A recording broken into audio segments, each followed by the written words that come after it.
وكفى وسلام على عباده الذين اصطفى أما بعد فأعوذ بالله السميع العليم من الشيطان الرجيم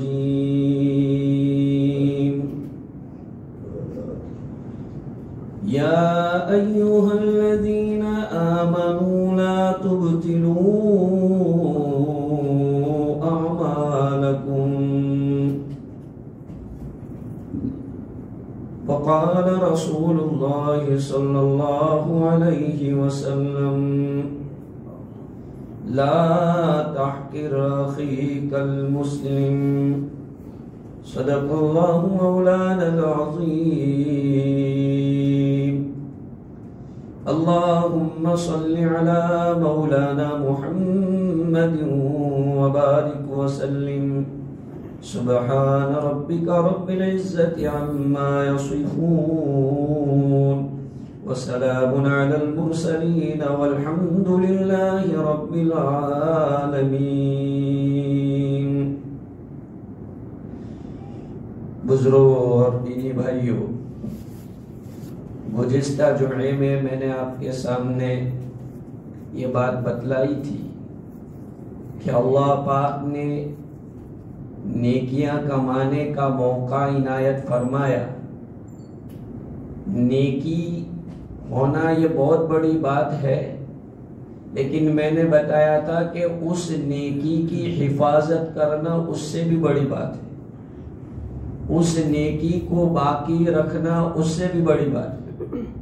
ایک آدمی مال کماتا ہے اور اس مال کو کما کر ناجائز جگہ پر عیاشی میں خرچ کرتا ہے. کماتا ہے بڑے اسٹرگل سے، بڑا مجاہدہ، رات دن ایک کر کے مال کمایا، لیکن اس کو عیاشی میں اڑا رہا ہے تو سارے لوگ بیوقوف کہیں گے کہ کتنا بیوقوف ہے، اتنی محنت کی کمائی ایسے ایسے کام میں خرچ کرتا ہے.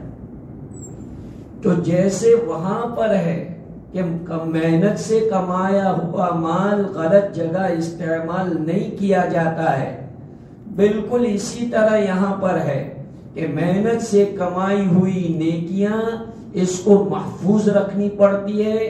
میں نے قرآن کی آیت سے بتلایا تھا کہ اللہ کے یہاں کسی بھی نیکی کا ویلیو جب ہے جب آدمی اس نیکی کو لے کر میدان محشر میں پہنچے گا. وہ نیکی اس کے نامہ اعمال میں اویلیبل ہوگی تو بدلہ ملے گا. اگر اس کے نامہ اعمال سے ڈیلیٹ ہو گئی تو اس کو بدلہ نہیں ملے گا. اور میں نے آپ کو بتایا تھا کہ کچھ اعمال ایسے ہیں کہ ان اعمال کی بدولت کمائی ہوئی نیکیاں، کیے ہوئے اچھے اعمال جو فرشتوں نے باقاعدہ رجسٹر میں نوٹ کر لیے ہیں، نیک اعمال دفتر میں لکھے جا چکے ہیں، لیکن اس کے باوجود کچھ ریزن ہے، کچھ اسباب ہے کہ اگر آدمی ان چیزوں کو کرتا ہے تو اس کی نیکیاں بیکار ہو جاتی ہے، غلط ہو جاتی ہے. چنانچہ ان میں سے میں نے گزشتہ جمعے میں ایک چیز بتلائی تھی، شرک. دوسری چیز ہے جس سے آدمی کی نیکی ختم ہو جاتی ہے، اپنی زبان سے بار بار اس کا تذکرہ کرنا، بار بار اپنی زبان سے اس کو بولنا. اس سے آدمی کا نیک عمل برباد ہو جاتا ہے. قرآن مجید میں اللہ سبحانہ و تعالی نے ایک آیت میں اس کو ارشاد فرمایا ہے، یا ایھا الذین آمنوا لا تبطلوا صدقاتکم بالمن والاذی. یہاں صدقات کو بطور مثال کے ذکر کیا ہے اور یہ بتلایا ہے کہ کوئی بھی نیکی اس طرح تم کہہ سنا کر یا کسی کو تکلیف پہنچا کر برباد مت کرو. تو نیکی کو برباد کرنے کا ایک اور ریزن نکل آیا کہ اپنی زبان سے اس نیکی کو بیان کرنا.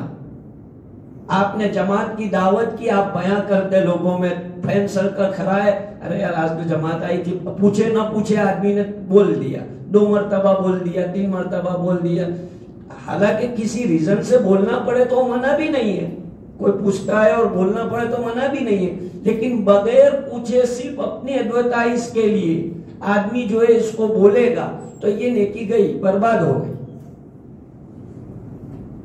تو اس لیے نیکی کرنے کے بعد اس کا بیجا زبان سے تذکرہ نہیں ہونا چاہیے۔ مثلا آپ نے 5 قرآن ختم کیے تھے رمضان میں، 6 قرآن ختم کیے تھے، تو آپ کو محفل میں اس کو لانے کی ضرورت نہیں تھی۔ جب دوست لوگ بیٹھتے ہیں یا ایسے رشتہ دار لوگ بیٹھتے ہیں تو بولنے کی ضرورت نہیں تھی کہ بھائی میں نے 5 مرتبہ قرآن پڑھا اور 6 مرتبہ جو بھی پڑھا، اللہ کی توفیق، اللہ قبول کرے، بس وہی کہنے کا تھا۔ جب آدمی بولتا ہے کہ میں نے ایسا کیا، میں نے ایسا کیا، تو اللہ کی طرف سے اس کے اعمال پر ڈیلیٹ لگتی ہے۔ آدمی کہتا ہے میں نے 5 عمرے کیے، میں نے 6 حجیں کی، میں نے یہ کیا، تو اللہ تعالیٰ فرشتے کو کہتا ہے مارو ڈیلیٹ اس کو۔ تو نیکی کما کر نیکی کو بچا کے رکھنا یہ بڑا مشکل کام ہے۔ تو دوسری چیز یہ ہو گئی۔ تیسری چیز جس سے آدمی کی نیکی برباد ہو جاتی ہے وہ ہے کسی مسلمان کو حقیر جاننا، نیچا دکھانا۔ کسی کو نیچا دکھانے کے لیے ایسے آدمی جو ہے پلاننگ کرے کہ کسی طرح اس کو نیچا دکھاوے۔ مثلا کسی جگہ فیملی گیدرنگ ہوئی ہے، اب آدمی چاہتا ہے کہ اپنے فیملی میں سے کسی کو اپنے سے نیچا دکھائے، تو اپنی فیملی میں سے اس کو نیچا دکھانے کے لیے ایسے پیترے کرتا ہے کہ کیسے اس کی انسلٹ ہو فیملی میں، کیسے اس کے ویلیو لوگوں میں ختم ہو جائے۔ تو یہ کسی کو حقیر جاننا یہ آدمی کی نیکی کو برباد کر دیتا ہے۔ حدیث شریف میں رسول اکرم صلی اللہ علیہ وسلم نے ارشاد فرمایا کفا بالمرء شرا ان یحتقر اخاہ المسلم، کہ آدمی کی برائی کے لیے اتنا کافی ہے کہ وہ اپنے کسی مسلمان بھائی کو حقیر جانے، چھوٹا جانے۔ ہم کسی بیمار کو دیکھتے ہیں تو بیمار کو دیکھ کر اس کو حقیر نہیں سمجھتے، ہم اس کو دیا کی نگاہ سے دیکھتے ہیں، رحم کی نگاہ سے دیکھتے ہیں، دعا کی نگاہ سے دیکھتے ہیں، یا اللہ اس کو کتنی تکلیف ہے، اللہ اچھا کر دے۔ ایسے کسی گنہگار کو جب تم کسی گناہ میں، نامناسب کام میں دیکھو تو اس پر دیا کی نگاہ ڈالو، رحم کی نگاہ ڈالو، دعا کی نگاہ ڈالو کہ اللہ یہ بندہ تیرا غلط کام میں مشغول ہے، اس کو ہدایت دے دے، اس کو توفیق دے دے۔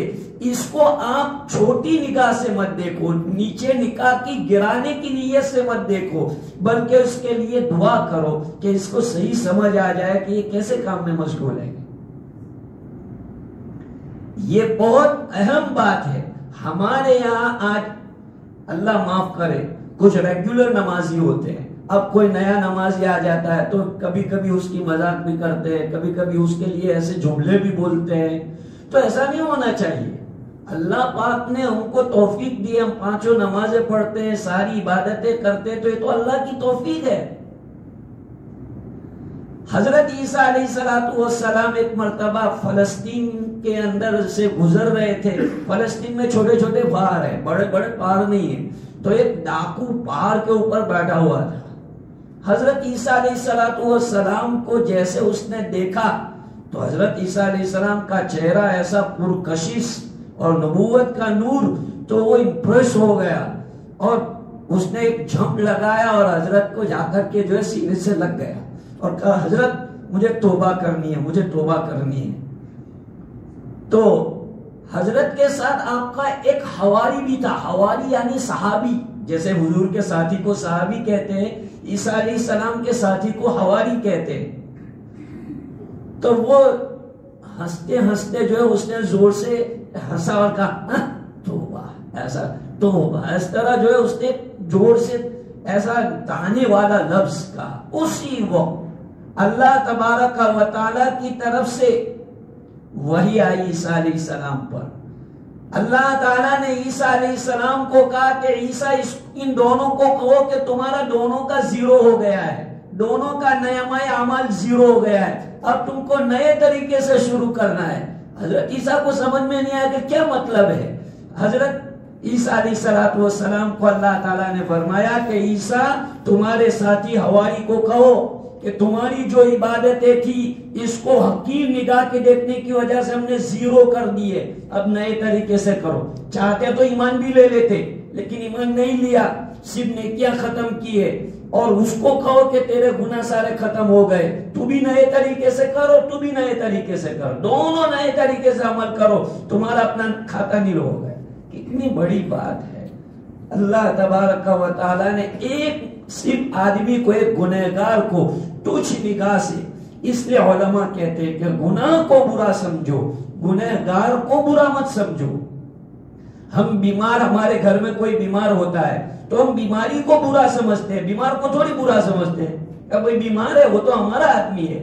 بیماری کو ہر کوئی برا سمجھتا ہے کہ بھائی بیماری ہے، اس کو دور کرنے کی ہر کوئی کوشش کرتا ہے، لیکن بیمار کو دور کرنے کی کوئی کوشش نہیں کرتا کہ بیمار نکل جائے گھر میں سے۔ بیمار آدمی کے پیچھے لوگ لگے رہتے ہیں اور ان کی خاطر تواضع کرتے ہیں۔ تو ایسا یہاں پر ہے کہ گنہگار آدمی کو کبھی بھی اللہ تعالیٰ نے اس دنیا میں کسی چیز کو بیکار پیدا نہیں کیا ہے۔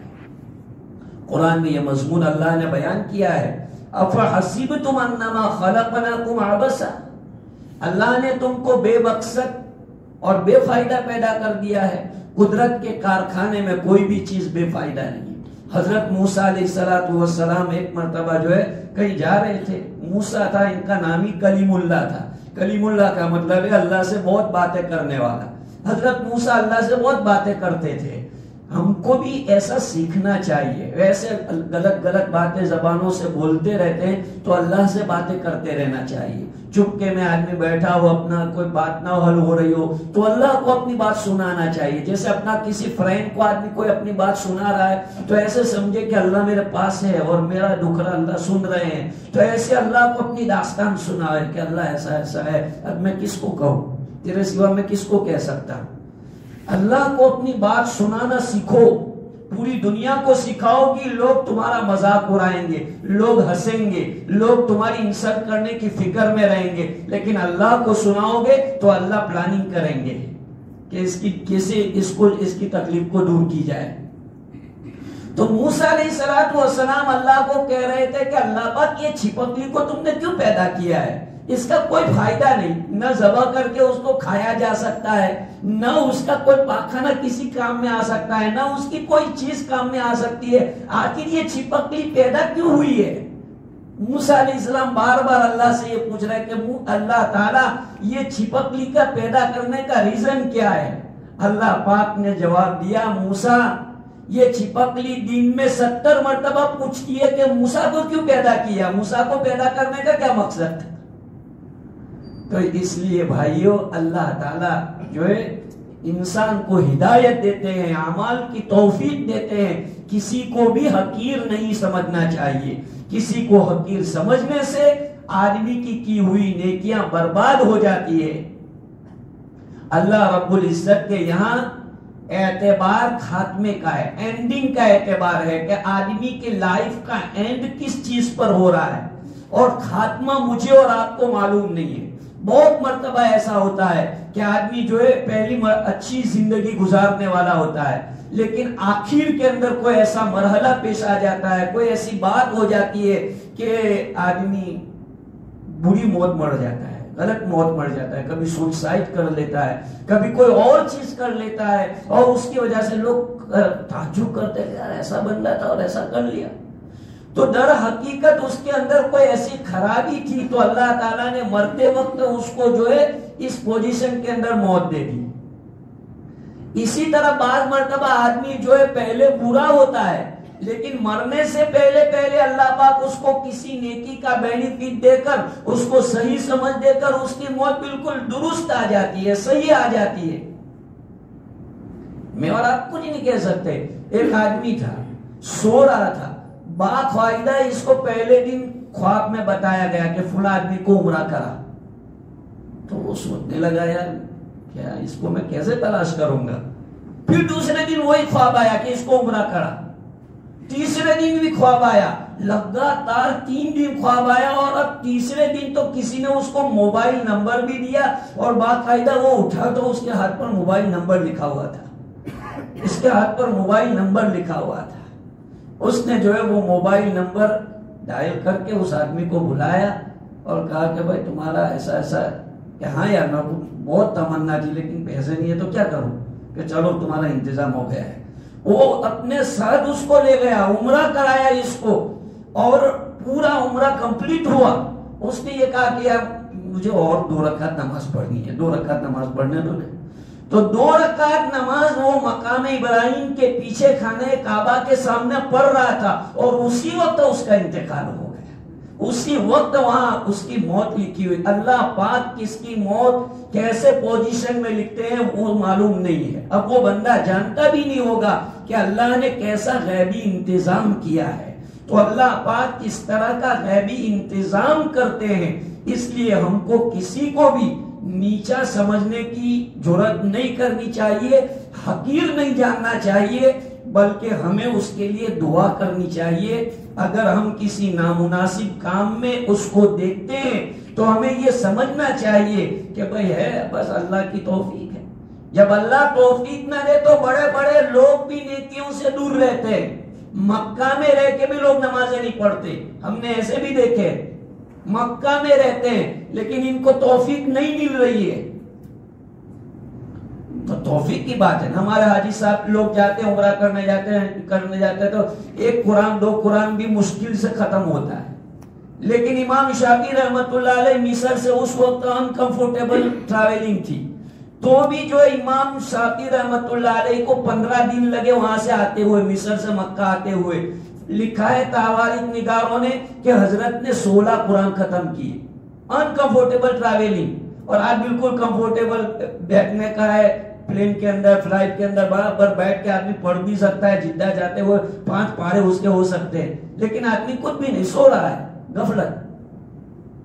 تو ایسے عالم میں 15 قرآن پاک ختم کیے سفر کے اندر. تو جس کو توفیق مل جاتی ہے وہ عمل کر لیتا ہے، اور جس کو توفیق نہیں ملتی وہ چانسز ہونے کے باوجود بھی نہیں کرتا ہے. اس لیے آدمی کو ہمیشہ اپنی کسی نیکی کو بڑا نہیں سمجھنا چاہیے اور کسی کو چھوٹا نہیں دیکھنا چاہیے.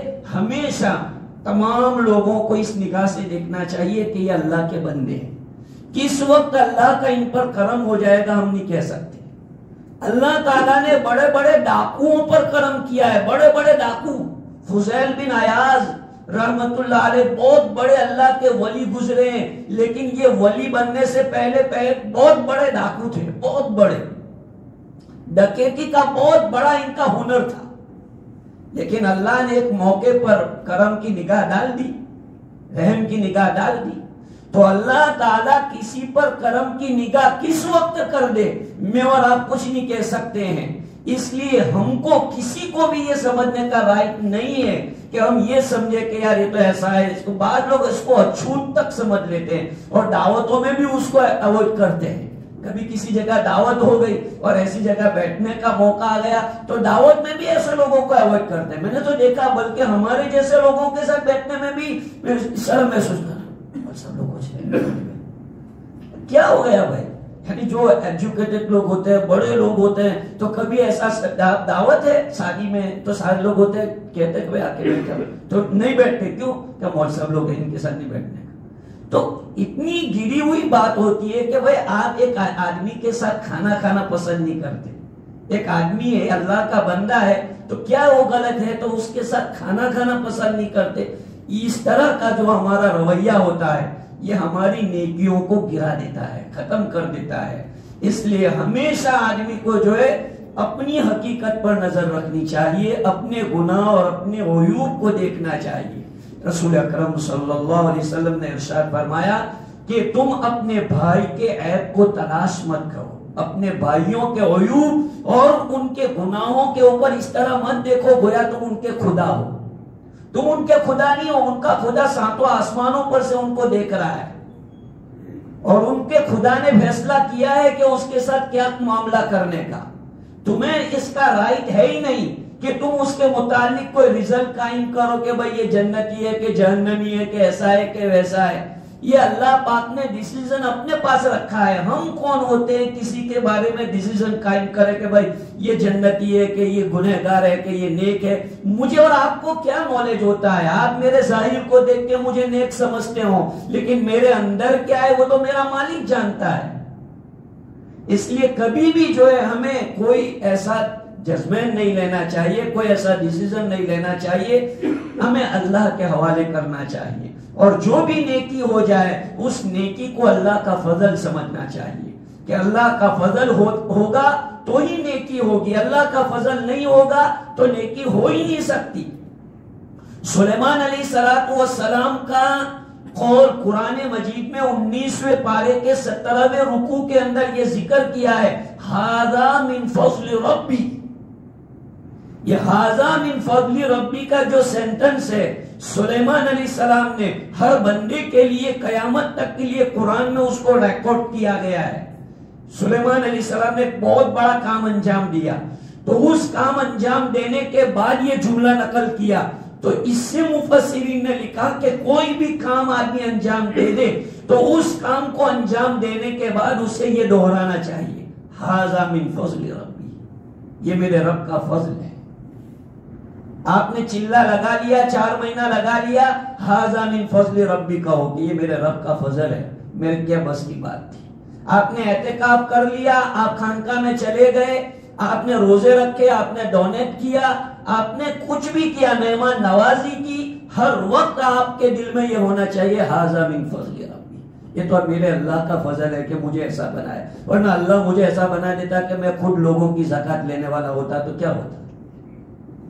اور پوسیبل تھا نا، امپوسیبل تو تھا نہیں، پوسیبل تھا۔ چنانچہ ہمارے باپ دادا کو دیکھ لو، ہماری دادا زیادہ جانے کی ضرورت نہیں ہے، پڑ دادا کا ہی دیکھ لینا، پڑ دادا کا ہی ایسا ہوگا کہ بیچاروں کو جو ہے کھیت میں کام کرتے کرتے روٹیاں ملتی تھی، اور بھونگڑے سے تو وہ چولہا جلاتے تھے، وہ بھونگڑا ہوتا تھا، اور اس سے بیچاری جو ہے دادی پھونک مارتی تھی تو پورا گھر میں دھواں دھواں، اور اس سے روٹیاں پکتی تھی، اور چھوٹے چھوٹے تھے ہم لوگ۔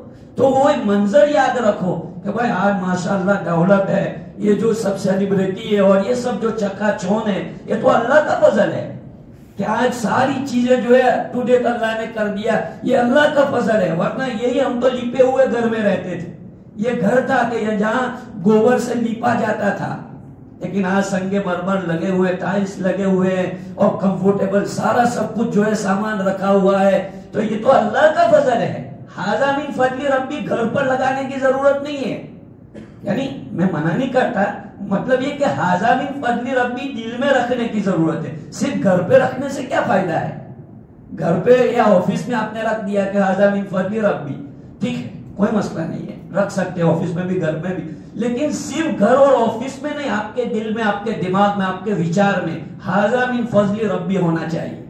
آپ آفس میں بیٹھے ہیں تو آپ کو یہ ہونا چاہیے کہ بھائی آج میری آفس کے اندر یا میری کمپنی کے اندر، میری فیکٹری کے اندر، میری دکان کے اندر میرے ہاتھ کے نیچے 5 10 20 25 امپلائر ہے، ھذا من فضل ربی، یہ اللہ کا فضل ہے، ورنہ میں بھی تو جو ہے امپلائر بن سکتا تھا، لیکن اللہ نے مجھے مالک بنایا، اللہ نے پوری کمپنی مجھے دے دی۔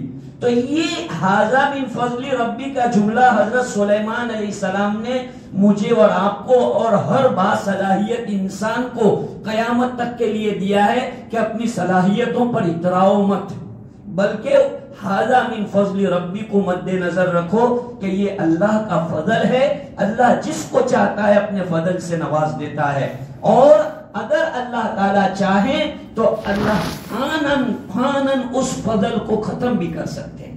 اللہ کو پوری آتھورٹی ہے اور کوئی ایکشن بھی نہیں لے سکتا کہ بھائی ایسا کیوں تم نے دے کے لے لیا، ایسا اللہ کو کوئی ایکشن بھی نہیں لے سکتا اللہ کے خلاف۔ اس لیے ہمیں جو ہے ھذا من فضل ربی کا جملہ سامنے رکھنا چاہیے اور یہ مد نظر رکھنا چاہیے کہ بھائی رمضان گزرا، ایک نیکی کا موسم تھا، اللہ نے نیکیاں کروائی، ماشاءاللہ کیا سہانا ماحول، اللہ نے نیکی کی توفیق دی، دل بھی نرم تھا، سوچیں بھی اچھی تھی، ادائیں بھی اچھی تھی، بس وہ فیلنگ تازہ رکھو، فریش رکھو، اس فیلنگ کو پورا مت کر دو۔ میں نے آپ کو بتایا تھا نا کہ علماء نے لکھا ہے کہ جو رمضان کی عبادت کرتا تھا تو اس کو چاہیے کہ اس کا رب چلا گیا، گزر گیا، اور جو اللہ کی عبادت کرتا تھا تو اس کو چاہیے کہ اس کا رب ہمیشہ زندہ ہے، وہ کبھی گزرنے والا نہیں ہے، وہ باقی رہنے والا ہے۔ اس لیے رب کی عبادت کرتے ہو تو چاہے رمضان ہو کہ نون رمضان ہو، کوئی بھی ہو، جب تک کہ آخری سانس نہیں آ جاتا تب تک کے لیے اپنے آپ کو مطمئن مت سمجھو، برابر لگے رہو، آخری سانس تک لگے رہو، یہ اصل کمال ہے۔ اللہ پاک مجھے اور آپ کو ہمیشہ نیک اعمال میں مشغول رکھے اور نیک اعمال کی حفاظت کرنے کی توفیق عطا فرمائے۔ وآخر دعوانا الحمدللہ رب العالمین۔